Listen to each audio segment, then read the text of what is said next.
Hi, you're listening to Everyday Superpower once again. Take a photo of them, they won't notice. Do it, take a photo of them and they won't notice. Now, it's hard to believe, but I'm not talking about a literal photograph with a camera.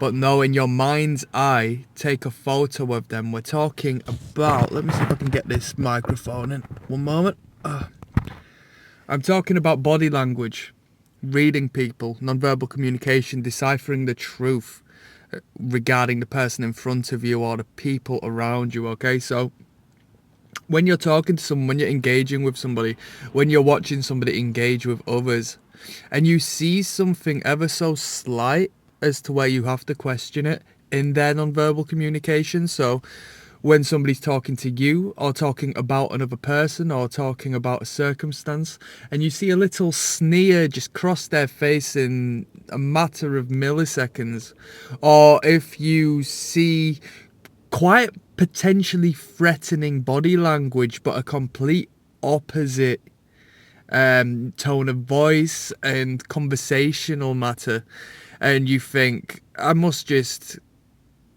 be making it up, right? It's like clenched fists and so on and so forth. And I will get into personal examples which has inspired this brief video. Take a photo of it. And when that photo is there, that still frame, and you are looking at it, what do you see? I'll tell you what, more than likely you're seeing the truth, you're seeing the facts of the matter, you're seeing how they are. If somebody took a photo of somebody with clenched fists and an angry expression, they look angry, they look irritated, they look aggressive, they look volatile.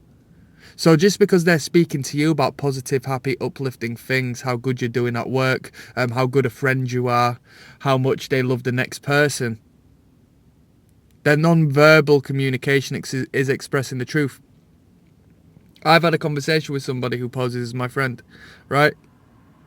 Poses as my friend, is talking to me. We're dealing with situations in a contractual manner. As we are dealing with these issues, he is pointing towards things with his middle finger. Okay? So it's my job to assess, analyze, and pay attention and say, okay, I can't just make stuff up and, misjudge this completely. You have to assess the whole situation and look, and you have to think, right, well, maybe he's been told it's rude to point with the pointer finger, which is true, like, at somebody else at least, in regards to pointing at something. I don't necessarily think it's the worst thing in the world, but he's pointing towards things with his middle finger, yeah? Other fingers closed in.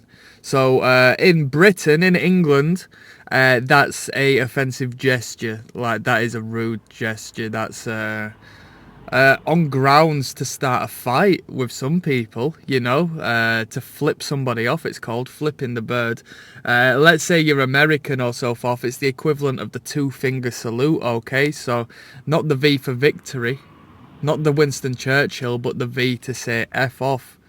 Okay, so just relay it in your terms if that's the case. Somebody's just subconsciously or consciously but not taking any care in regards to how they are signaling you.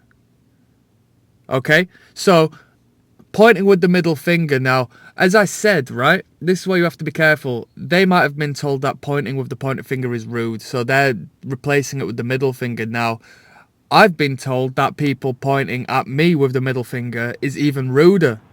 Okay, so there's a bit of a clash going on here. So that's happening now. The contract has been dealt with. The paper has been raised as to where the pointer finger isn't even pointing anything at anything anymore. It's literally holding the piece of paper in front of me with the middle finger pointed towards me. Boom, take your snapshot. What does it look like? It looks like they're flipping me off and they're completely unaware of the fact they're doing it. Why are they doing that? It's the subconscious, it's the real intention, it's the real meaning, you see. And this is why if you're involved with any sort of human communication, i.e. 99.9% of you, it's very important to learn how to read people without even telling them you can do so, because you can see into the minds of them and you don't have to be fooled by people who put up a false front. Take a snapshot. When you're speaking to someone, you can throw a little curveball in. Oh, what did you think about so-and-so's presentation the other night? Oh, what did you think about the football game the other night? Oh, what did you think about, you know what I mean, my friend's girlfriend when she came to the party the other night? Look at the momentary expression that raises upon that person's face.